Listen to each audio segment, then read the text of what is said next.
Glória a Deus, boa noite, a paz do Senhor Jesus Cristo. Estamos começando mais uma EBA, né? EBA Web, que é a nossa escola bíblica. Eu creio que Deus vai abençoar poderosamente a sua vida, né? Mais esta aula. Deus, ele tem muitas bênçãos, né, para nossa vida, e não é em vão que nós estamos fazendo cada vez mais conteúdos novos, diferentes, sempre buscando trazer aqui um aprofundamento, né, da Sagrada Escritura. E eu não quero me prolongar nas aulas, mas como nós temos falado nessas últimas aulas de um tema, como que eu posso dizer, mais teológico, a gente acaba tendo uma aula um pouco mais extensa, né?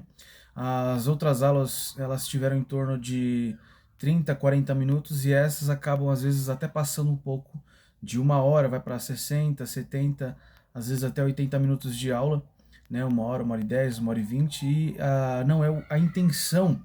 Mas como são temas um pouco mais profundos, né, da palavra, da Bíblia, perdão, acaba sendo um pouco mais extenso, tá bom? Por isso, nós vamos começar já fazendo uma breve oração e vamos então dar sequência à aula de hoje. O tema é como ler as Escrituras, tá bom? Então a gente falou um pouquinho sobre a infalibilidade da Bíblia, nós falamos um pouquinho, né, sobre a inspiração divina da Bíblia, alguns pontos que abordamos, por exemplo, dentro da teologia, num assunto estudado que é a doutrina da bibliologia, né, o estudo da bibliologia. Então, fizemos essas pinceladas em teologia nas últimas aulas, falando um pouco sobre teologia, aprendendo um pouco sobre a Bíblia, um pouco sobre a importância da Bíblia, como ela é inspirada por Deus, que ela é a palavra revelada de Deus, e foram aulas muito gostosas, né? Muito gostoso falar da palavra de Deus, aprender, né? É um assunto que desperta muito interesse naqueles que amam a Jesus, eu mesmo. Por mais que a gente tenha estudado alguma coisa, a gente sempre é enriquecido falando sobre a palavra de Deus, de alguma forma ou de outra. Então, feche os seus olhos, curva a sua cabeça, vamos fazer uma breve oração. Pai Santo, entramos em Tua presença, pedindo perdão pelos nossos pecados, agradecendo por mais este dia, pedindo que o Senhor venha lavar o nosso coração com o precioso sangue de Cristo, nos dando, Senhor, a mente alinhada, os pensamentos alinhados com a Tua palavra. Nos ajuda a entender, compreender, nos capacita, Senhor, a pôr em prática todos os ensinos e estudos que nós temos aprendido nesta EBA Web, Senhor, que é esta escola que o Senhor tem nos abençoado, nos dado privilégios de ensinar e aprender. Por isso, Senhor, nós te pedimos a capacidade para aprender, entendimento, inteligência, e em nome de Jesus nós te agradecemos, porque cremos que em fé nós já recebemos. Amém? Glória a Deus e graças a Deus. Amém? Bom, vamos então dar sequência aqui, né? O texto áureo, que seria o nosso texto bíblico, que fica então como uma palavra-chave, ou como aqui um texto que vai encabeçar o nosso estudo, se encontra no Novo Testamento, Novo Testamento, no livro histórico do Novo Testamento, Atos dos Apóstolos, capítulo 8, verso número 30. Atos dos Apóstolos, capítulo 8, verso de número 30. Vai dizer assim: E correndo Filipe, ouviu que lia o profeta Isaías, e disse: Entendes tu o que lês? Né? Então, e correndo Filipe, ouviu que o eunuco lia o texto do profeta Isaías. E aí Filipe pergunta: Entendes? Consegue compreender o que você está lendo? Então, esse seria a nosso textual, a nossa verdade prática. Por quê? Porque o tema de hoje é como ler as Escrituras. Então, ali Filipe pergunta para o eunuco: você está entendendo o que você está lendo? Então, aqui um ponto muito importante. Então, se a gente vai falar como ler as Escrituras, e o textuário é sobre entender as Escrituras, então, hoje nós já temos aqui um vislumbre, um gostinho do que vamos falar, né? Sobre compreender, sobre a interpretação das Sagradas Escrituras, tá bom? Vamos começar então? A verdade prática vai dizer assim: As técnicas de interpretação auxiliam na compreensão da Bíblia, mas não são infalíveis, por isso não podem ser colocadas acima da autoridade da palavra de Deus. Muito bem. Então, analisar gramática ou analisar a origem da palavra em outro idioma, né, como por exemplo a exegese, que você vai procurar a origem da palavra do latim ou do grego ou do hebraico e você vai procurar ter ali uma compreensão mais profunda, ou quando você vai usar a hermenêutica, que seria a interpretação de uma frase usando ela em contexto, não pegar um versículo isolado, uma frase isolada. Então todas essas técnicas, tudo o que a gente vai falar um pouquinho aqui hoje, né, tudo isso na verdade não é infalível, não pode, a hermenêutica, a exegese não é infalível. Então, por mais que a gente possa ter uma interpretação, isso não substitui a palavra de Deus. Então, não é porque eu estou interpretando a palavra de Deus que eu estou fazendo uma interpretação correta. Tanto é que existem diferentes opiniões ou diferentes interpretações de diversos temas da Bíblia. Então, existem, por exemplo, nós somos cristãos pentecostais. Então, interpretamos, por exemplo, que lá em Atos capítulo 2, versículo 4, não foi um evento isolado quando os apóstolos oraram em línguas e que a igreja deu sequência orando em línguas e até hoje oramos em línguas. Já nossos irmãos mais tradicionais, nossos irmãos, não somos inimigos, eles têm um pensamento ou uma interpretação diferente, né? Eles acreditam que foi um evento isolado e que somente no dia do derramamento do Espírito Santo que foi permitido ou foi possível orar em línguas e somente os apóstolos poderiam orar em línguas ou somente aquele dia e não deu sequência, né, neste dom de oração em línguas. Então, isso é um aspecto importante, vamos dizer assim, mas também não fere o princípio, né, do credo apostólico, ou do cremos, que temos que crer, né, em Jesus para ser salvo. Então, se temos que crer em Jesus para ser salvo, crer no que a oração em línguas se estende até hoje, ou crer que foi somente isolado naquele dia do derramamento, não vai interferir na nossa salvação diretamente, tá bom? Então, por isso que mesmo que existam diferentes opiniões, todos somos irmãos, porque todos cremos que Jesus é o Filho de Deus e cremos na salvação por meio de Jesus, que só Ele é o caminho, a verdade e a vida, tá bom? Então, existem as máximas, os alicerces da nossa fé. E esse todos nós cristãos acreditamos, independente da denominação, né, o nome, a placa da igreja, ou da interpretação teológica bíblica, tá bom? Então vamos começar aqui a nossa leitura bíblica, ali do livro de Atos, tá bom? Continuação ali do texto áureo, que a gente leu o versículo 30, nós vamos ler Atos capítulo 8, do versículo 26 ao 30, tá bom? Vamos dar início então, e vai dizer assim: E o anjo do Senhor falou a Filipe, dizendo: Levanta-te e vai para a banda do sul, ao caminho que desce de Jerusalém para Gaza, que está deserto. E levantou-se e foi. E eis que um homem etíope, eunuco mordomo mor, de Candace, rainha dos etíopes, o qual era superintendente de todos os seus tesouros, e tinha ido a Jerusalém para adoração. Regressava e, assentado no seu carro ou na sua carroça, lia o profeta Isaías, ou seja, o texto ali, o livro do profeta Isaías.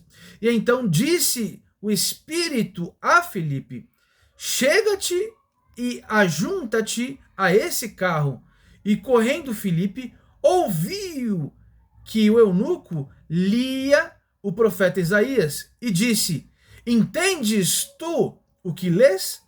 Glória a Deus. Até aqui somente. Bom, então, muito forte essa passagem. Vamos aqui, então, fazer uma introdução. Depois que nós lemos a nossa introdução, nós vamos ter três pontos que nós vamos abordar, tá? Vamos dizer assim, 3 títulos. E depois vamos ter em cada título 3 subtítulos, tá bom? Dando, então, um total de 9 subtítulos e 3 títulos. Ao final de cada título, nós vamos ter uma sinopse antes de entrar no próximo título. E quando acabar essa sequência da última sinopse, nós vamos fazer uma conclusão. A sinopse é um resumo do que acabamos de falar, ou ler, ou aprender, tá bom? Então vamos fazer a nossa introdução. Glória a Deus, um tema muito gostoso também, né? E muito importante, né? Eu acredito que muita gente tem dúvida. A leitura e o estudo das Escrituras são um dever e um privilégio. Por isso, temos que zelar pelo conhecimento bíblico e estar conscientes da necessidade de aplicar o texto sagrado em nossas vidas. Tiago alerta que devemos ser cumpridores da palavra e não apenas ouvintes. Carta de Tiago, capítulo 1, verso 22. Nessa lição, veremos a importância dos princípios basilares da interpretação bíblica, os princípios básicos, né, as bases. Então, a introdução começa dizendo que é muito importante a gente interpretar a Bíblia para que a gente possa pôr em prática na nossa vida. E ali depois a introdução encerra falando que o apóstolo, que Tiago, né, ele escreveu em sua carta de forma a enfatizar, de forma a encorajar nós os cristãos a pôr em prática, não apenas sermos ouvintes, mas praticantes. Então temos que pôr em prática o que nós chamamos muitas vezes como um jargão, né? Viver a palavra de Deus, é uma vida com Deus. Então a gente já começa na introdução compreendendo um aspecto muito, muito importante, que podemos dizer assim, o objetivo da interpretação bíblica, o alvo da interpretação bíblica. Então, por que eu devo ter uma boa interpretação? Para eu pôr em prática o que é correto e não aquilo que é uma interpretação meramente equivocada, tá bom? Vamos então, o primeiro ponto que nós vamos abordar é a Bíblia precisa ser interpretada, tá bom? Boa noite. Então vamos lá. A importância da exegese é o primeiro subtítulo. O termo exegese vem do grego ex, traduzido como fora, e agien, com o sentido de guiar. Literalmente significa guiar para fora. Isso significa extrair a intenção ou o sentido das palavras de algum texto. Assim, o alvo da exegese é deixar que as escrituras digam o que o Espírito Santo pretendia dizer no seu contexto original. Dessa forma, para não fazer o texto significar aquilo que Deus não pretendeu, é necessário um minucioso exame das Escrituras. Por exemplo, o estudo das línguas bíblicas, dos fatos históricos, de cultura e de recursos literários usados no texto sagrado, que também cooperam na compreensão real do significado das palavras inspiradas, tá bom? Então, quando eu falo aqui palavras inspiradas, está falando da Bíblia. Então, a gente pode usar, ele está usando aqui um exemplo, a gente pode usar a história, né? Por exemplo, a Bíblia vai contar do período dos romanos, então você vai encontrar livros que contam a história ali dos romanos, ou a história da igreja depois ali de Jesus, os primeiros 100 anos ali em que Jesus ele não estava mais na Terra, né, que são 100 anos depois de Cristo. Então você vai encontrar livros como do autor, por exemplo, Flávio Joséfo, que vai contar a história, ele viveu nessa época e ele escreveu contando vários assuntos de teologia, históricos, enfim, muito importantes. Ou tem livros que contam a história da Roma, a história do Império Grego, que dominou ali também Israel. Então, tem vários pontos que podemos ler para confirmar ou trazer uma interpretação, ou que explicam, né, quando fala que tinha um quaternário de soldados prendendo, né, vigiando ali o apóstolo Pedro.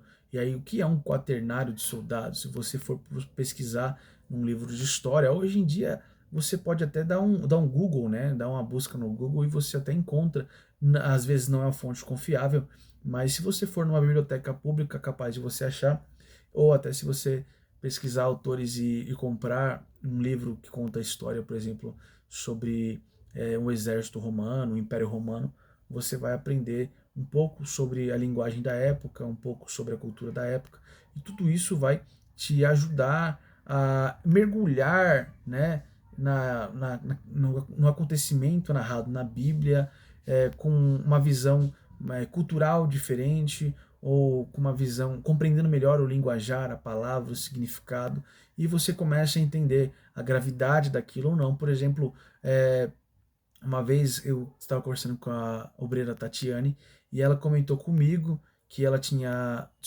feito uma descoberta, ela tinha ouvido um comentário, se eu não me engano, e a explicação dizia que quando Jesus pediu água, deram vinagre para ele beber.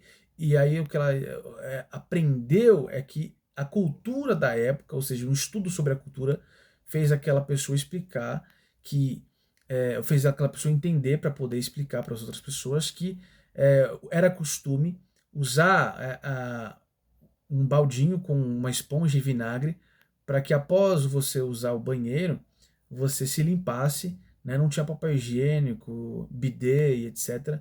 Então era usado a esponja com vinagre para que você se limpasse das suas necessidades. Então o vinagre era antisséptico, ajudava a limpar, né, as suas partes íntimas.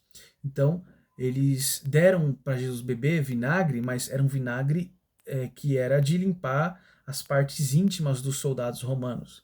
Então, se um soldado romano quisesse ir no banheiro, quisesse aliviar as suas necessidades, e ele estava no meio através da caminhada, ele não tinha um banheiro para ir. Então ele parava ali em algum cantinho, fazia suas necessidades no mato ali, provavelmente, né? Deve ter algum historiador contando de forma mais específica, muito melhor do que eu estou falando agora, mas estou conjecturando aqui, estou fazendo uma ilustração para a gente imaginar.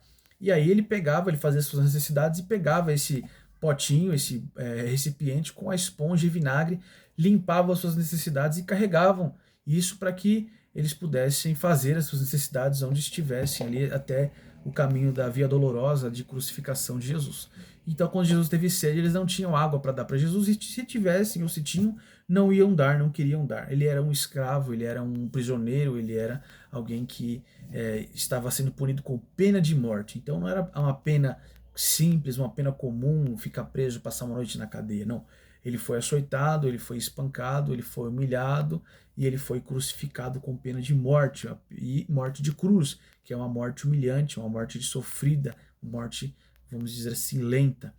Então, uma morte por sufocamento. Então, eles deram água com vinagre, e era um vinagre imundo, era uma esponja imunda de limpar as necessidades. E como que a gente vai saber disso se a Bíblia não dá esse detalhe? É estudando, interpretando a Bíblia através da cultura, da região, através, entendendo as palavras, a exegese das palavras, que é buscando a interpretação da palavra, qual o significado dela no latim, no grego e no hebraico, principalmente esses três idiomas, principalmente o grego e o hebraico, que são os idiomas bíblicos, onde que a Bíblia foi escrita. Então, fazendo isso, a gente vai tendo uma interpretação melhor. Por exemplo, se você estudar hebraico, você vai entender que as letras e os números são a mesma coisa. Então, como assim? Os números são representados pelo alfabeto hebraico, né? Então, às vezes você tem palavras e você pode interpretar não como palavra, mas como um número, tá bom? Então, cada palavra pode simbolizar um número, que trazendo um outro significado. Então, aquilo traz uma compreensão talvez mais profunda, né? E então, por que que isso é muito importante? Para que a gente consiga ter uma interpretação que sem a exegese, que sem a cultura, que sem a história, a gente não conseguiria ter. Mas reforçamos o quê? Que isso não é infalível. Os livros de história falando da cultura, que um estudo exegético, um estudo hermenêutico, nada disso substitui, né, a interpretação usada nessas ferramentas não substitui a palavra de Deus. Então, se você criou uma interpretação, você não pode transformar isso como autoridade, como inspiração divina. É uma interpretação, é um ponto de vista, é um jeito de olhar para a palavra de Deus, tá bom? Mas não significa, pode estar correto, mas também não significa que é infalível, que é uma verdade absoluta, tá bom? Podemos crescer, amadurecer e mudar nossa opinião, tá bom? Isso é até normal acontecer. Então, é isso que significa essa primeira parte, tá bom? A importância de nós usarmos os recursos que dispomos na atualidade para interpretarmos a palavra de Deus. Segundo subtema, as limitações dos leitores, tá bom? Então, nesse aspecto, é preciso reconhecer que toda vez que lemos a Bíblia, estamos interpretando, tá bom? Então, quando você está lendo a Bíblia, você está tendo uma interpretação. Quando você está lendo e então não está entendendo, você está tendo uma interpretação, às vezes, confusa, e aquilo não faz sentido para você. Então, toda vez que você lê, você faz uma interpretação, né? Mesmo que inconsciente. Você lê lá que Pedro cortou a orelha lá do soldado, né? Do ajudante do sumo sacerdote, lá o Malco. E aí você vai olhar aquilo e vai ter uma pessoa que está lendo aquilo e vai pensar, nossa, olha o poder de Jesus, ele colou a orelha daquela pessoa. Mas vai ter outra pessoa que ela tá lendo e o foco dela, o que ela tá interpretando, o que ela tá entendendo ah lá, tá vendo? Os discípulos de Jesus andavam armados. Então, não é errado você ter porte de arma. Aí vai ter uma outra pessoa que vai ver aquilo e vai falar, olha lá, tá vendo? Jesus tinha segurança. Pedro era um segurança de Jesus. Então, toda vez que você lê e entende, você tem um entendimento, é uma interpretação, tá bom? Então, porque todos os leitores são também intérpretes. O problema dessa constatação reside nas ideias que trazemos conosco antes mesmo de começarmos a leitura da Bíblia.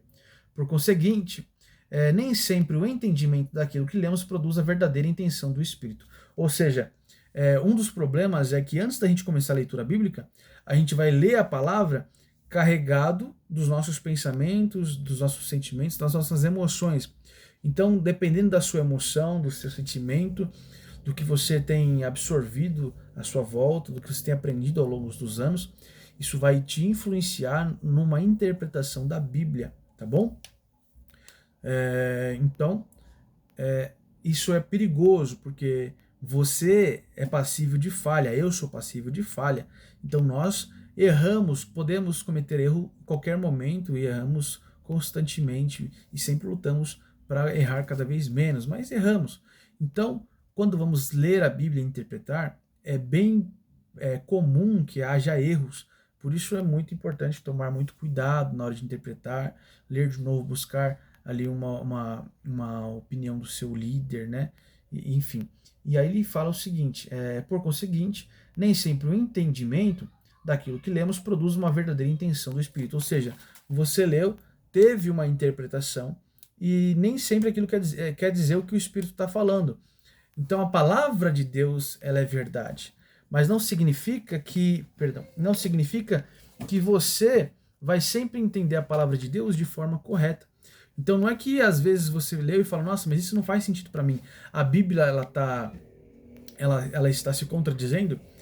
Provavelmente não, né? A palavra de Deus não se contradiz. Nós fazemos o estudo e podemos comprovar isso facilmente.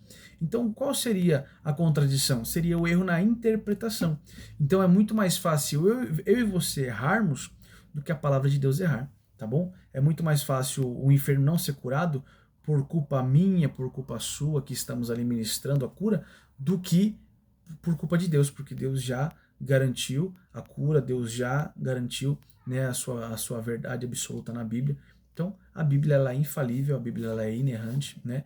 Ela é a verdade da nossa prática diária, da nossa fé cristã, tá bom? Em virtude de nossa inclinação pecaminosa que nos induz ao erro, precisamos usar isso. Precisamos usar a Bíblia Sagrada. Eu não sei se eu tô... perdão. Em virtude de nossa inclinação pecaminosa que nos induz ao erro, precisamos usar métodos sadios que nos auxiliem na interpretação das Escrituras. Essa é uma nobre tarefa atribuída a todo salvo em Cristo Jesus. Então a gente precisa procurar interpretar a Bíblia de forma muito cautelosa e sempre com o coração aberto para erros, para refletir, né? Sempre com o desejo de estudar, de descobrir, de se questionar, peraí, mas por que que isso está desse jeito? E a gente vai assim aprendendo, nos aprofundando, tá bom? Terceiro subtema, a natureza das escrituras. Nesse ponto, ratificamos que a necessidade de a Bíblia ser interpretada acha-se na natureza da própria palavra de Deus. Como já estudado, o texto bíblico foi escrito majoritariamente em duas línguas distintas, o hebraico no Antigo Testamento e o grego no Novo Testamento. No período aproximado de 1600 anos, ela foi escrita, e por cerca de 40 autores distintos que viveram em épocas e culturas diferentes.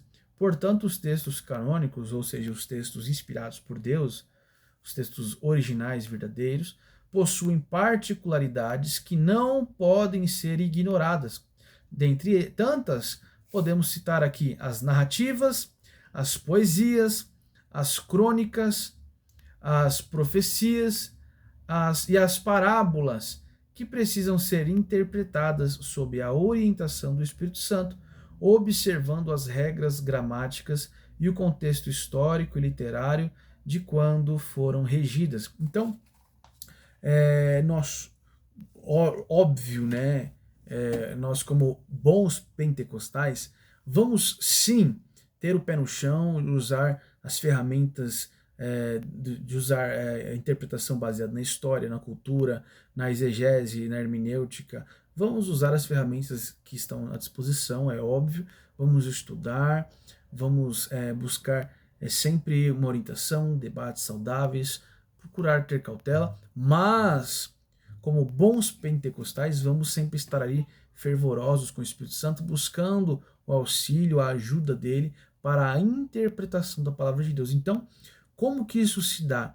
O Espírito Santo não vai vir para você em forma corpórea, se manifestar na sua frente, ouvir visões e falar de forma dando uma grande experiência sobrenatural, profunda, te trazendo uma revelação daquilo. Ele pode fazer? Até pode, mas não é assim que funciona, né? O Espírito Santo, ele se revela nas Escrituras. Então, quando a gente ainda não tinha feito a reforma protestante, nós todos éramos católicos, a Igreja Católica ela optou por seguir um caminho de que a revelação ela seria a inspiração da Bíblia, ou a Deus falaria de forma progressiva, ou de forma ali a falar através dos líderes da Igreja Católica, e foi esse um dos principais, né, motivos, não foi o único, mas foi um dos principais motivos de que a gente fez essa reforma protestante e surgiu então aí os protestantes, né, os evangélicos, e isso se dá porque nós cremos que somente as Escrituras têm autoridade, né, que dão a última palavra sobre a nossa fé cristã, sobre a nossa prática. Então, não podemos criar novos ensinamentos, novas doutrinas e falar que uma interpretação ou algo que Deus me falou é uma verdade e é inspirado por Deus e é uma palavra canon e vamos criar um novo livro e etc, etc.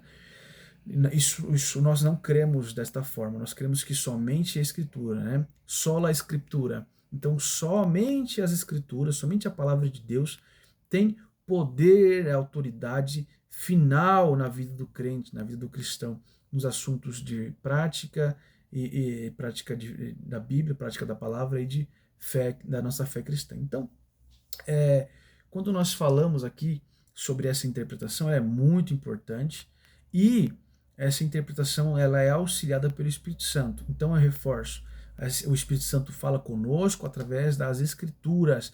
Ele não vai te trazer uma grande revelação, te dando uma nova direção, falando algo que não tem sentido. Então, mesmo que Deus fale com você, ainda que Deus apareça em sonho e te dê uma visão, ele vai falar de acordo com as escrituras. Porque se os seus sonhos, se o que Deus fala com você, se a direção que Deus te der, ou mesmo se Deus usar um profeta, vier entrar marchando e falando, marchando no poder e falando ali a profecia, e essa profecia não se alinha com a palavra, então é o profeta que está falando, não é Deus. Porque Deus, o Espírito Santo, Jesus, não se contradiz. Ele fala pela Escritura. Então, isso significa sola Scriptura.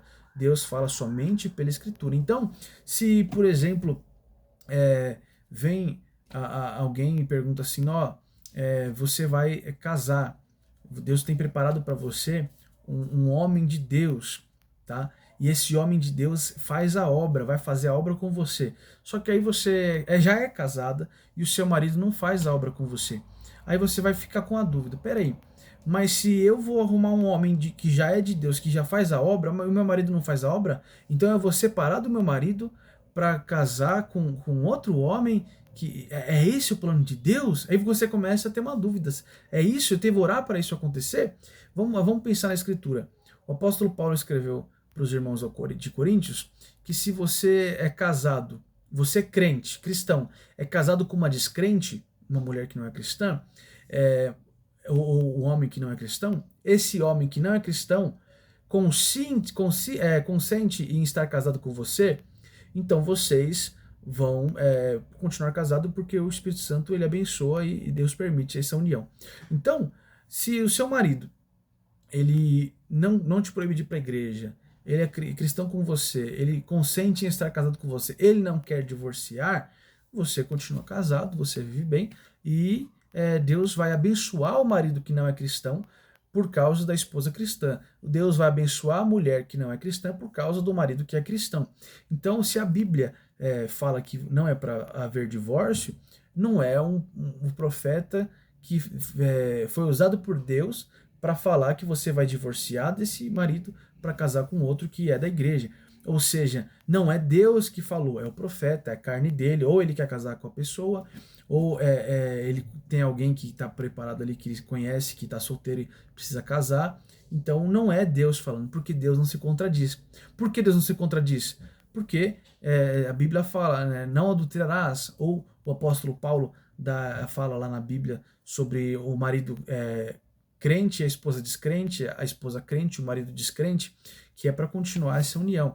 Então, se a Bíblia, se o Espírito Santo já falou na palavra de Deus, o que ele vai fazer agora? Ele vai nos lembrar, ele vai nos trazer ali a palavra para a gente relembrar o que ele já falou. Então, por isso que a gente fala que é sola Scriptura. Então, o Espírito Santo não vai falar, ele já falou e ele vai nos lembrar, né? Não adulterarás. Então, peraí, se eu sou casado e um outro homem seria adultério, aí tem que divorciar. A Bíblia condena o divórcio. Então entra um monte de aspecto, um monte de assunto que Deus ia estar se contradizendo para afirmar uma coisa dessa. Então, por isso que eu falo, o Espírito Santo ele é muito importante. Nós pentecostais cremos, né, fervorosamente que o Espírito Santo vai nos guiar, vai nos inspirar, e principalmente pela Escritura. Então o Espírito Santo vai nos trazer uma outra passagem da Bíblia, um outro versículo da Bíblia, ou vai falar com a gente no nosso coração, na nossa mente.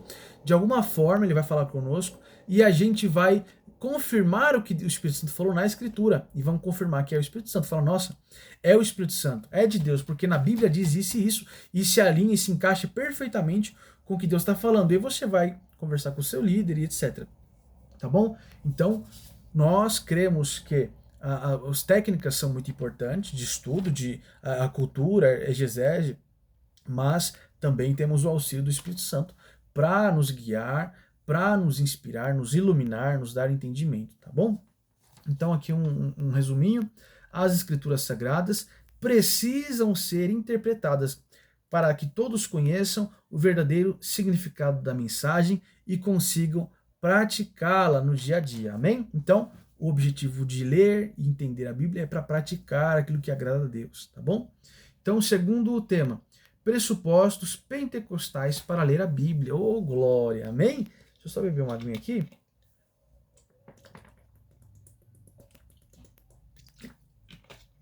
Glória a Deus. Então, pressupostos pentecostais para ler a Bíblia. Vamos lá? Primeiro subtema, a autoridade da Bíblia. Então, o que é um pressuposto? Vamos pressupor, né, que antes de interpretar a Bíblia, a gente tem que pressupor algumas coisas, a gente tem que saber algumas coisas antes de querer interpretar a Bíblia. Primeira coisa que a gente tem que saber antes de criar uma interpretação. Então, primeira coisa, a autoridade da Bíblia. Uma das marcas do pentecostalismo é o seu compromisso inegociável com as Escrituras. Cremos na inspiração divina, verbal e plenária da palavra de Deus. Nossa autoridade é final em questões de fé e prática. Portanto, ao ler o livro sagrado, temos como pressuposto sua inerrância e infalibilidade. Tudo o que está escrito é verdadeiro e serve para o nosso ensino. Nessa compreensão, refutamos e relativizamos a desobediência aos preceitos bíblicos. Acatamos suas doutrinas, reconhecemos a realidade sobrenatural e a literalidade dos milagres e a atualidade do batismo do Espírito Santo e dos dons espirituais. Ou seja, o que a Bíblia fala que é errado e não devemos praticar, que isso não leva para o reino dos céus, que essas pessoas serão condenadas, não praticamos. O que a Bíblia manda nós seguirmos, obedecermos e cumprirmos, nós cumprimos. Cremos na inerrância, cremos na infalibilidade. Aí vai continuando dizendo assim, e é muito forte essa parte aqui, eu vou até reler.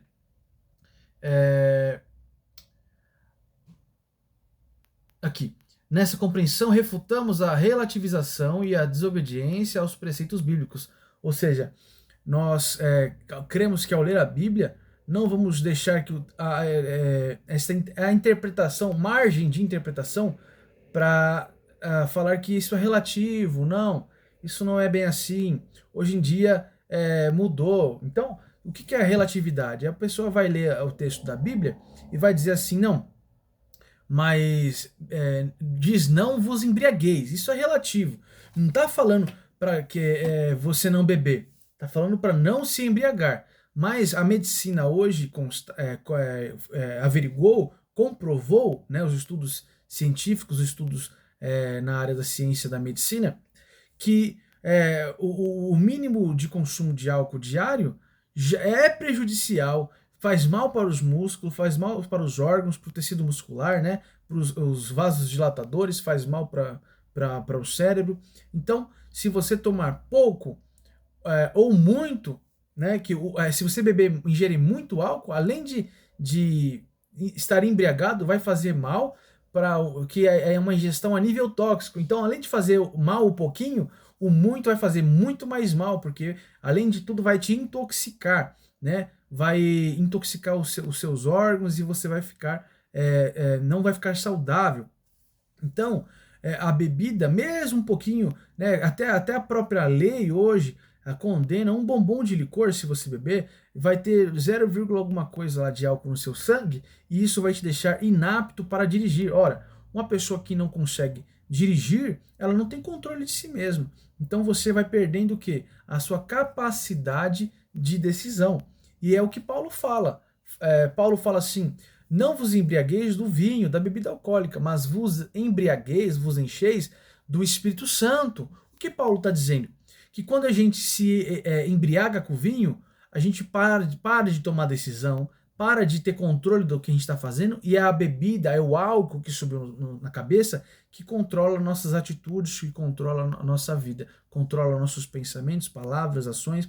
E então, da mesma forma, nós devemos ser tão cheios do Espírito Santo que ele vem estar na nossa mente, na nossa cabeça, a ponto de a gente ser controlado pelo Espírito Santo nas palavras, nos pensamentos, nas atitudes, nas ações.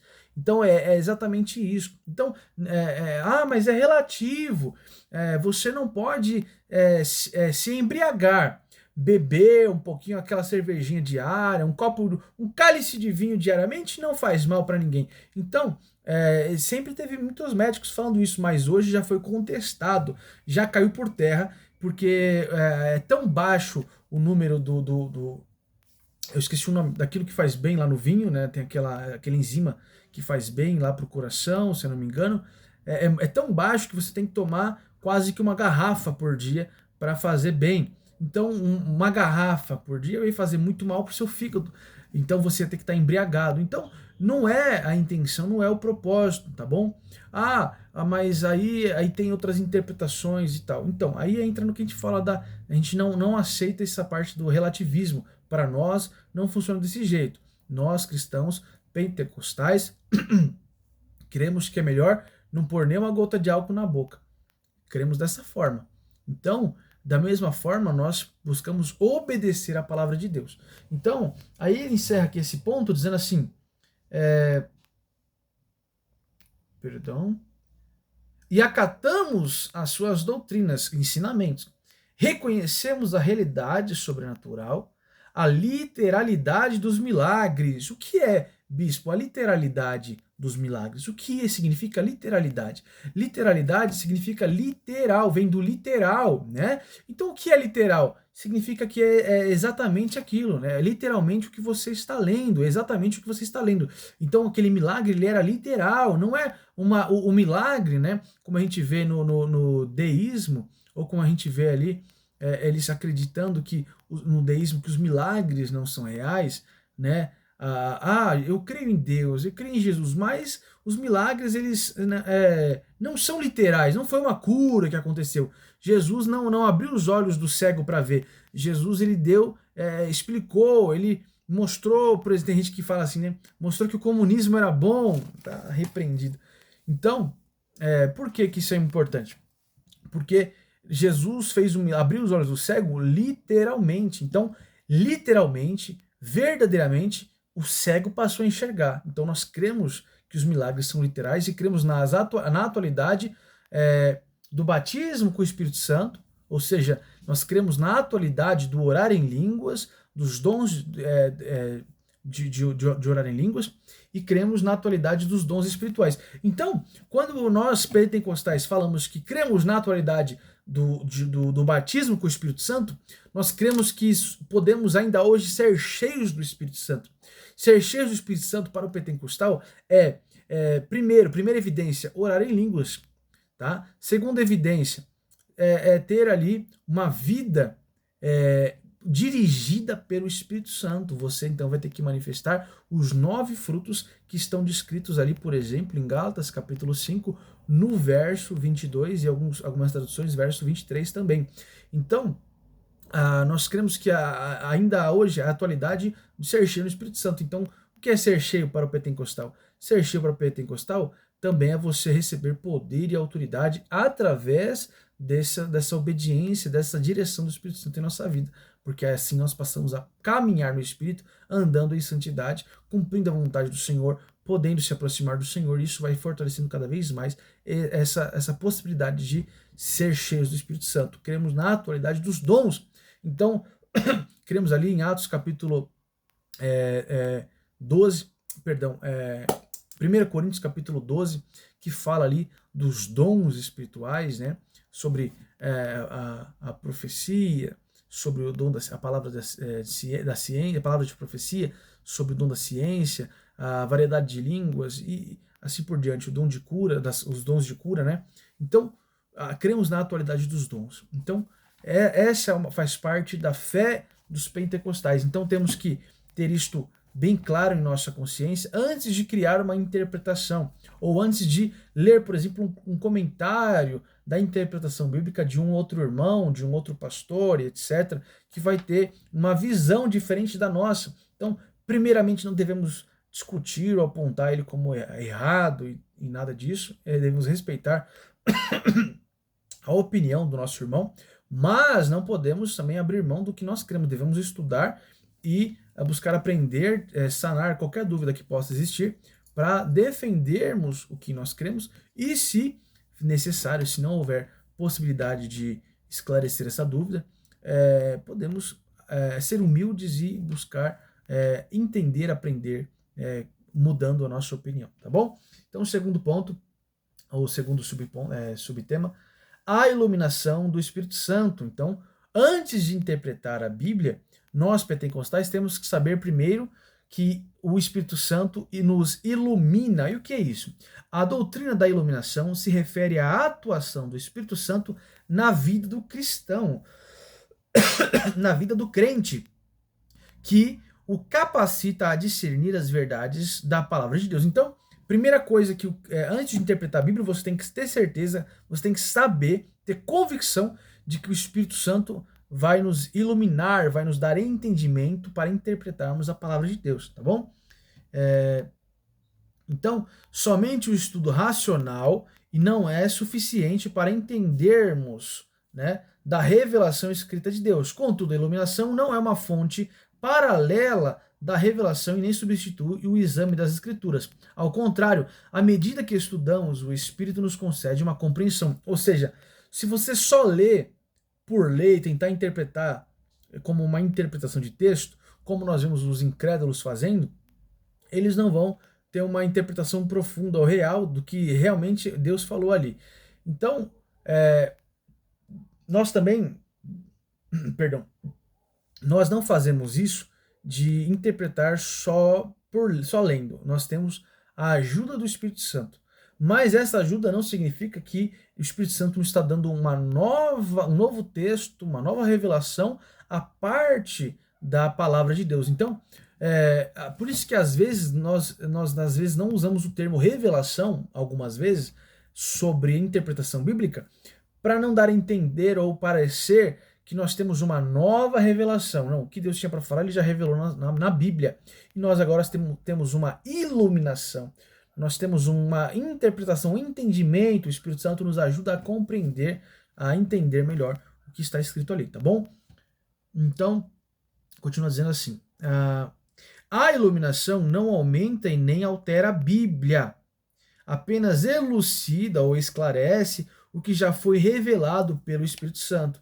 Então, a iluminação não significa... Iluminação é Deus, o Espírito Santo, Deus explicando pra gente o que ele já falou na palavra. Deus já falou, tá escrito. Deus falou, tá escrito.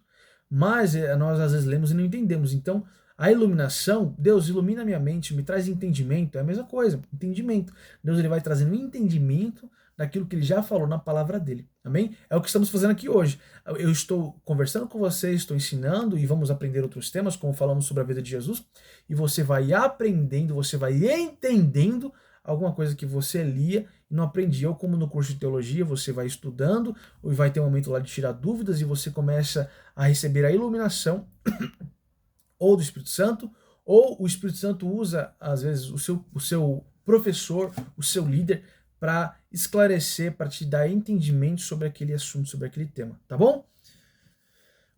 Então, assim o conhecimento da palavra produz comunhão com Deus, vida de oração, obediência e santificação. Olha, isso aqui é muito forte, eu vou até ler de novo. Presta atenção. Ou seja, esse conhecimento da palavra, entender, porque uma coisa é você ler e receber a informação. Agora, quando o Espírito Santo ele te traz entendimento, você consegue praticar a palavra. O praticar a palavra me traz a experiência, o conhecimento empírico. Eu aprendo praticando, fazendo, com a minha própria experiência, com as minhas próprias... a sensação de estar ali fazendo, praticando, obedecendo. Você está dando aula, você tem então conhecimento teórico de sala de aula e conhecimento prático. E aí quando você praticou, fez o estágio, você tem também conhecimento empírico, que é essa prática, tá bom? Então quando você pratica a palavra, você tem aquela informação, aí você leu a Bíblia e tem a informação. O Espírito Santo te trouxe um entendimento daquela informação e você praticou, você passa a ter conhecimento. E aí, o conhecimento, que é a prática da palavra, produz comunhão com Deus, olha isso, vida de oração, produz obediência e santificação. É forte ou não é? Segunda carta de Pedro, capítulo 1, verso 3 ao 10. Então, praticar a palavra, entender a palavra, estudar e entender com a ajuda do Espírito Santo e praticar vai te trazer comunhão com Deus, vai te trazer vida de oração, obediência e santificação. É muito forte ou não é? Glória a Deus. Vamos então para o terceiro tema.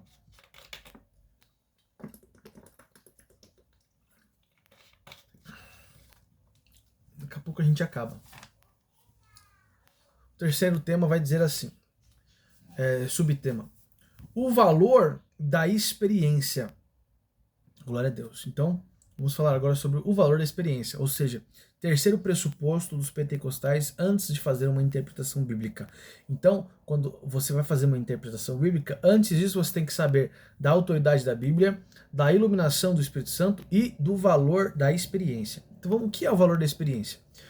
O texto sagrado é útil para o ensino, ou seja, a Bíblia é muito útil para o ensino, é muito útil para a repreensão, é muito útil para a correção, a fim de tornar o salvo perfeito. Ou seja, você recebeu a salvação, você não é perfeito, mas você tem que ser aperfeiçoado todos os dias. Então, você vai todos os dias se enchendo cada dia mais do Espírito Santo, para cada dia mais ser aperfeiçoado e manifestar os frutos do Espírito. Você vai dominar a si mesmo, você vai ser uma pessoa paciente, uma pessoa cheia de amor no coração, cheia de alegria no coração, delicadeza, bondade, humildade, fidelidade, e você vai externar, as pessoas vão olhar para você e falar: meu Deus, que pessoa é boa. Não é que você é bom, é que o Espírito Santo está aperfeiçoando você diariamente, enquanto ele vai te enchendo do Espírito e se enchendo de Deus, tá bom? Então, então o texto sagrado é muito bom para ensino, repreensão, correção, a fim de tornar o salvo, o cristão, perfeito, aperfeiçoado. Essas declarações demonstram que a Bíblia deve ser aplicada ao nosso viver diário. Olha aqui então nós devemos praticar o valor das experiências, ou seja, devemos ter entendimento da palavra, entender que a palavra é uma autoridade máxima, a verdade, entendimento da verdade, da autoridade da palavra, para que nós possamos ter a experiência, o conhecimento empírico de praticar. Isso vai trazer o quê? O entendimento que devemos aplicar a Bíblia diariamente na nossa vida. Então, você foi trabalhar, tem que aplicar a palavra de Deus. Você está num dia de folga, tem que aplicar a palavra de Deus. Tá fazendo um plantão, tá fazendo um estudo, tá fazendo um curso, aplica a palavra de Deus. Eu tô cansado, persevera. Eu tô nervoso, paciência. Eu estou ofendido, amor, misericórdia, perdão. Então você vai externar nas suas atitudes, no seu caráter, nas suas decisões. O que, bispo? Eu vou rodar no mistério? Não. Você vai rodar no mistério? Pode até rodar. Mas antes de rodar no mistério, você vai perdoar o seu irmão, você vai ser fiel no dízimo, você vai honrar o seu esposo, você que é homem vai honrar a sua esposa, você que é filho vai honrar o seu pai, você que é mãe, pai, você vai honrar os seus filhos. Então, você vai ter um caráter transformado.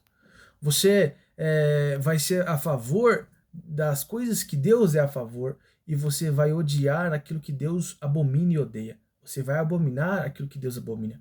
Deus abomina mentira. Deus abomina a falar mentira contra o irmão, o falso testemunho. Então devemos abominar a mentira. Mas eu contei só uma mentirinha, bispo. É pro bem, para que aquela pessoa não fique triste. Então é melhor não falar nada do que mentir, tá bom? Mas é só uma omissão. Omissão também é mentira. Deus abomina isso. E se Deus abomina e nós estamos cheios de Deus, nós também devemos abominar. Se nós mentimos, nós não estamos cheios de Deus. Então, que o Espírito Santo possa entrar no nosso coração para que a gente seja convencido do pecado, da justiça e do juízo, para que a gente entenda que somos pecadores. Nossa, eu falei, eu menti. Meu Deus do céu, me perdoa. Me ajuda, Senhor, me enche com teu Espírito, Pai. Eu não quero mais mentir. Senhor, eu faço uma aliança contigo. Renova o meu compromisso contigo, Pai. Eu quero, Senhor, Papai do céu, eu quero ter um caminhar, um andar de obediência, de comunhão, de vida de oração, de santificação. Me aperfeiçoa, Papai, nesta caminhada aqui na terra, para que eu possa ser fiel toda a minha vida até o fim, e então eu seja salvo, receba a minha vida eterna, o meu galardão. Me ajuda, Senhor, a ler a Bíblia, me ajuda, Senhor, a orar. Tem sido difícil, às vezes eu tenho cansaço, às vezes eu não tenho vontade, mas me ajuda a ter satisfação na oração, me ajuda a ter prazer na oração, me ajuda, Senhor, a ter o gozo, a alegria quando estou lendo a tua palavra. Então você tem que conversar com Deus, meu irmão. E é só através desse relacionamento, dessa experiência, esse conhecimento empírico, que você vai se aprofundar, que você vai se alicerçar e poder, então, ter uma interpretação inspirada realmente pelo Espírito Santo. Porque não adianta nada você enganar a si mesmo, né? Você, eu sou cristão, eu sou um obreiro, eu sou um apóstolo, eu sou um pastor, mas você gasta mais do que ganha. Você acha que isso agrada a Deus? O que é um pecado, bispo? Pecado é tudo aquilo que eu faço que desagrada ou desonra a Deus, que prejudica o meu próximo, as pessoas à minha volta, ou me prejudica. Se eu faço alguma coisa que prejudica que o meu próximo, ou me prejudica, ou desagrada a Deus, é pecado. Eu gastei todo o dinheiro da família com um jogo, com aposta. Pecou, você está pecando. Você está prejudicando a sua família. Você está desagradando a Deus. Mas não é pecado. Tudo me é lícito, mas nem tudo me convém. É pecado, desagradou a Deus. Você não glorificou a Deus, você não deu bom testemunho, você não honrou sua família, você não cuidou dos seus filhos, não teve zelo pela sua casa. Então toda a decisão do cristão, ela é baseada, ela é direcionada pelo Espírito Santo. Eu vou fazer tal coisa. Não, mas eu vou prejudicar alguém? Eu vou ser prejudicado por isso? Peraí, eu vou comprar uma casa, vou entrar da prestação, mas eu tenho como pagar? Eu tenho uma reserva, um fundo de dinheiro guardado? Então não vou fazer. É claro que nós podemos dar um passo de fé, mas um passo, até mesmo um passo de fé, é dado com sabedoria, porque a nossa fé, irmãos, não é uma fé débil, é uma fé racional. Eu não digo fé racional no sentido de ser muito tradicional ou ortodoxo, de uma forma talvez pejorativa, mas eu digo no sentido de uma fé racional, de que nós temos inteligência, uma fé inteligente. Você vai dar um passo de fé, mas você calcula. Você não vai, você não tem R$ 1 na sua conta, tá? Vamos falar da igreja. Eu vou alugar um salão, eu não tenho R$ 1 na conta, ou eu tenho R$ 100 na conta. E o salão precisa de 3, 4 mil reais de depósito. Eu vou alugar esse salão pela fé. Eu vou lá, eu negocio, eu converso e eu consigo montar um acordo. E aí eu preciso levantar R$ 1.500. Amém, glória a Deus. Estou dando um passo de fé. Deus vai honrar. Isso é fé inteligente. Deus pode me honrar. Porque se irmão tal fizer assim, se acontecer isso, se racionalmente tem como acontecer um milagre. Então, se a inteligência é o quê?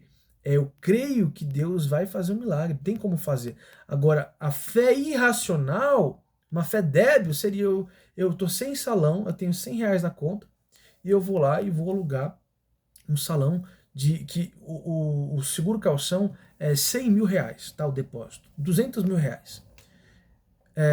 Bispo, não é impossível para Deus. Irmãos, mas para você dar um passo desse, do nada para tudo, ou você está dando um passo maior do que a perna, ou você está fazendo algo que é do seu desejo, da sua carne, ou realmente Deus te deu uma palavra, uma direção. Agora, se Deus não te deu uma palavra específica para fazer uma coisa dessa, seria uma fé irracional, entende? Você não tem carta, você não tem dinheiro para bancar um carro, aí você vai lá e pega no nome de parente emprestado um carro importado, caríssimo a prestação. Não, mas eu tenho fé que Deus vai me honrar. Isso é uma fé irracional. Então nós cristãos pentecostais, nós usamos a nossa fé inteligente, uma fé racional. Então nós devemos dar bom testemunho. O cristão cheio do Espírito Santo, ele vai ser direcionado pelo Espírito para ter uma interpretação depois que ele teve uma vida cheia do Espírito Santo, ou de obediência a Deus, de fé racional. Então, quando você crê que a palavra de Deus é infalível, é verdade, é autoridade, quando você entende que você precisa ter aqui a iluminação, o entendimento de Deus, e você crê que tem que ter a experiência de praticar a palavra, de ter essa vivência, essa vida de oração, essa comunhão com o Senhor, essa obediência ao Senhor, essa santificação diariamente na sua vida, ser cheio de Deus, ser dirigido por Deus em todas as áreas, em todas as decisões, todos os pensamentos, em tudo que fala.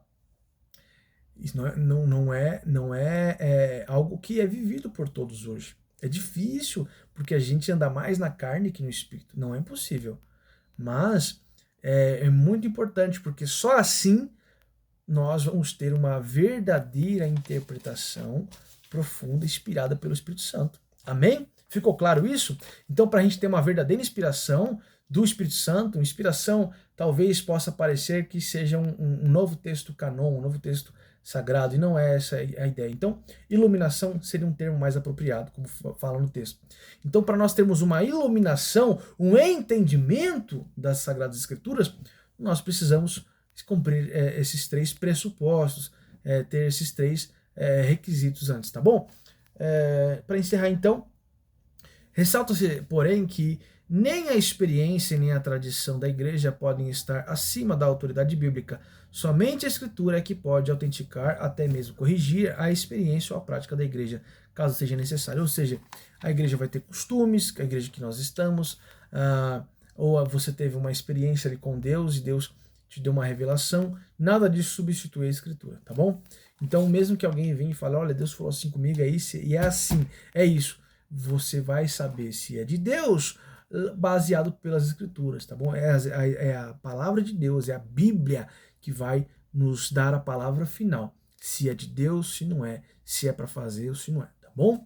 Então, um resuminho, a Bíblia é a autoridade final.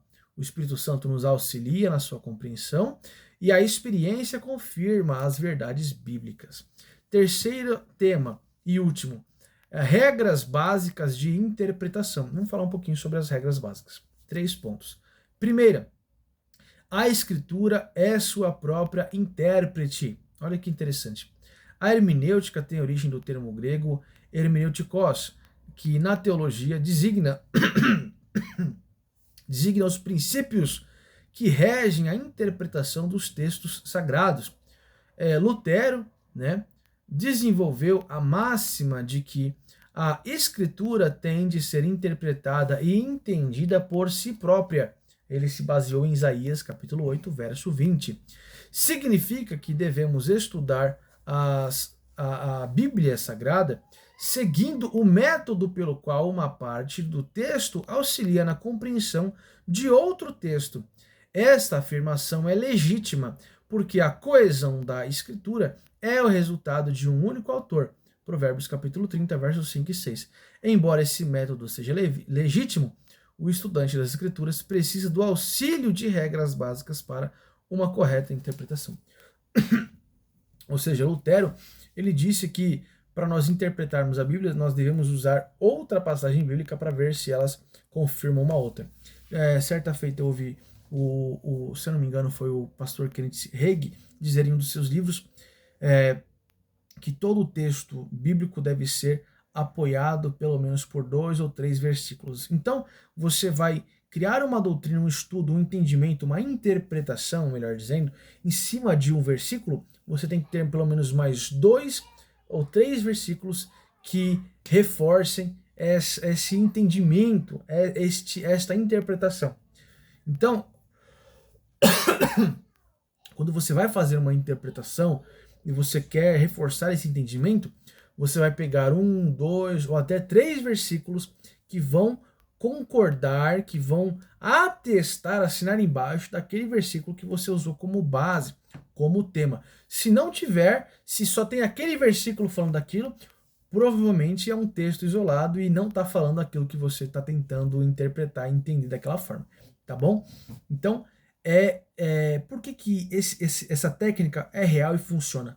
Porque Deus é o autor da Bíblia e de Gênesis até Apocalipse, de capa a capa, a Bíblia não se contradiz, ela se confirma, ela se reforça, o Antigo Testamento profetiza, o Novo Testamento cumpre e assim por diante. Então, a palavra de Deus é uma só tem um autor, embora tenha 40 pessoas, né, que escreveram inspirados por Deus, tá bom? Então, vamos ver aqui o segundo ponto. Então, segunda regra básica para a nossa interpretação bíblica princípios de interpretação da Bíblia. Dentre os princípios gramaticais, históricos e literários, enfatizamos que o texto bíblico tem sentido único e sempre que possível deve ser interpretado literalmente. Então, gramaticais, históricos e literários. Então, pode ser interpretado por gramática, você vai fazer uma análise da gramática, porque tem pessoas que interpretam errado por causa de erro de português, erro de leitura. Tem um caso de um pastor que ele leu um texto que falava sobre vai lá e vai com a adúltera, né? Adúltera. Tá falando da mulher adúltera. E esse pastor entendeu que era para ele ir lá e adulterar. Então ele foi lá e falou para a irmã da igreja. Saiu no jornal, você já deve ter visto. Olha, falou para o casal, olha, Deus está mandando eu, né, adulterar com sua esposa, a gente vai ter que ter uma relação consensual aí, sexual. E então, por uma interpretação gramaticalmente equivocada, totalmente distorcida da Bíblia, que nenhum outro versículo apoia o adultério, pelo contrário, é enfaticamente contra o adultério. Por exemplo, o Êxodo capítulo 20, ali a gente vai encontrar os 10 mandamentos, e você vai achar o 7º mandamento, salvo engano, dizendo não adulterarás, o 7º ou 8º. Então, não adulterarás, não é para adulterar. Então, se não é para adulterar, ele deveria ter pensado, a Bíblia não vai se contradizer. Deus não vai falar não adulterarás e agora está dizendo para adulterar. Aí ele ia procurar, né, uma ajuda de alguém mais versado nas escrituras ou alguém mais capacitado intelectualmente, pelo menos em gramática, que consiga ler e ter uma interpretação mais correta. E aí, por causa dessa interpretação gramaticalmente equivocada, o casal ali, o marido consentiu da esposa ter relação sexual com o pastor.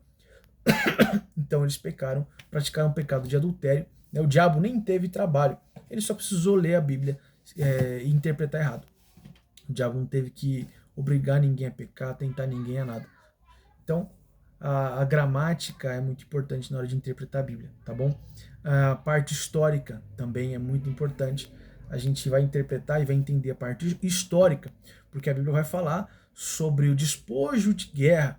Você pegava as mulheres e tomava como concubinas. Então, historicamente, o homem tinha várias esposas, era muito importante ter vários filhos, porque eles seriam soldados, iam para a guerra, e historicamente fazia sentido para a cultura, para a mente daquela época. Então, alguém vai ler aquilo e vai interpretar sem analisar a parte histórica daquela época, e vai falar, lá, a Bíblia apoia o estupro, ou vai falar que a Bíblia apoia a escravidão, porque a Bíblia vai dar ordens sobre a escravidão, dizendo que, por exemplo, um escravo, depois de 7 anos, ele tem o direito à liberdade em Israel. Então vai falar que Deus ele é a favor do genocídio, quando destruiu ali em Gênesis, né, no dilúvio, Deus ele destrói a humanidade e começa de novo a partir de Noé. Então, a interpretação gramatical é importante e a interpretação histórica também é importante. Por que histórica? Porque a história, né, vai dar um contexto, vai dar uma interpretação. Então, a humanidade não ia mudar. Então, se não tem mudança para aquela pessoa, é pena de morte.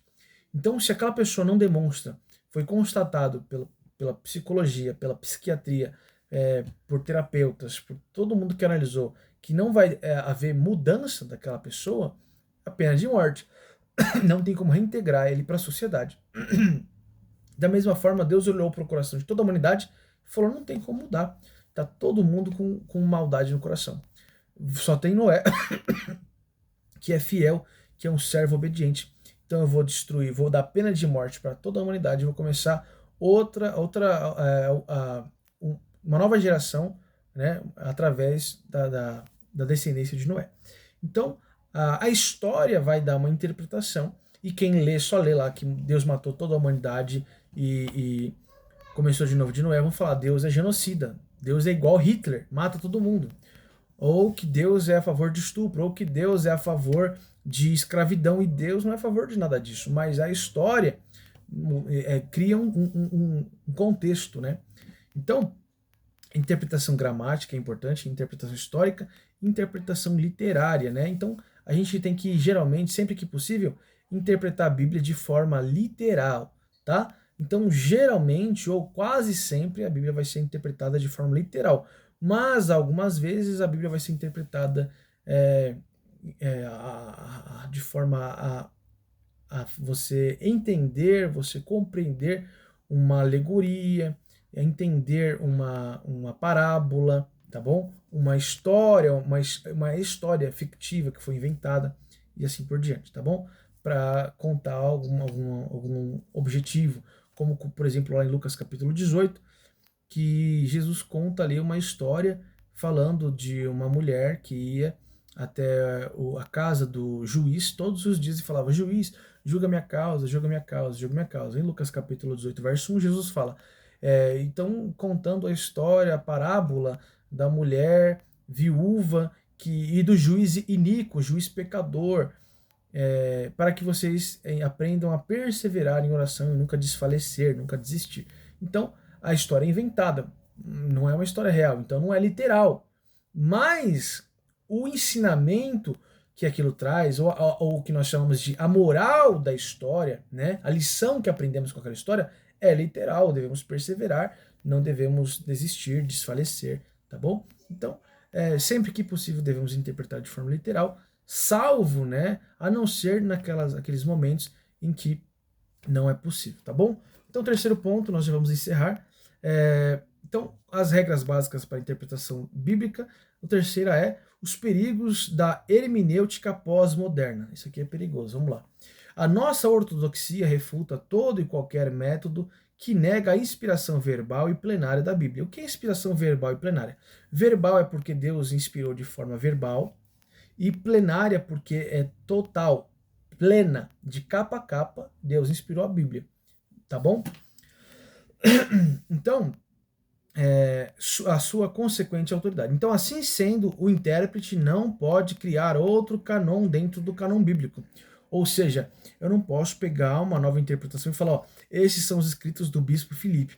Isso aqui é regra de fé. Você tem que seguir isso aqui. Não, porque você pode interpretar o que eu estou falando e ter uma interpretação totalmente oposta do que a Bíblia diz. Então, ainda que eu fale e você entenda talvez totalmente diferente do que eu estou falando, eu estou falando para você obedecer a Jesus, talvez você entenda assim que você pode fazer o que você quiser, porque acontece isso, você entende errado o que foi falado.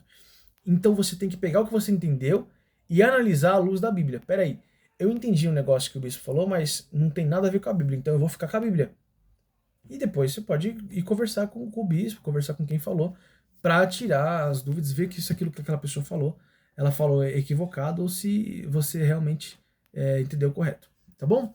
Então não podemos criar uma nova interpretação, uma nova revelação que substitua a Bíblia.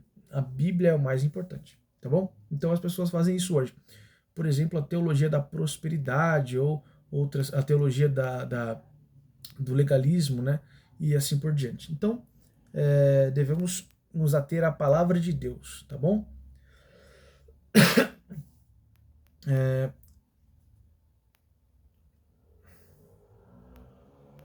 Assim sendo, o intérprete não pode criar outro canon dentro do canon bíblico, ou seja, não cabe ao estudante fragmentar ou relativizar os textos inspirados. Não se pode empregar métodos subjetivos focados no leitor em prejuízo do texto e do autor bíblico. Ratificamos que as experiências devem ser submetidas ao crivo das escrituras sagradas. Por fim, reconhecemos que as técnicas hermenêuticas não são infalíveis durante o processo de aplicação dos métodos interpretativos. Necessitamos da iluminação do Espírito Santo. Ou seja, você vai usar ali um método de hermenêutica ou histórico e etc. E você vai ter um entendimento totalmente oposto da Bíblia. Você não pode ter, se aquilo não vai de acordo com a Bíblia, isso é muito perigoso. Você não pode ter aquilo como verdade. Você tem que sempre seguir a Bíblia. E com isso nós aprendemos que as interpretações não são infalíveis, ou seja, eu posso ter uma interpretação, eu posso fazer um estudo, eu posso buscar o comentário bíblico, eu posso comprar uma Bíblia de estudo e aquilo não condizer com a palavra. Eu comprei uma vez uma Bíblia Dake e eu estava lendo lá um comentário e ela falava que Deus não sabia, Deus não tinha onisciência, não sabia o que ia acontecer no futuro.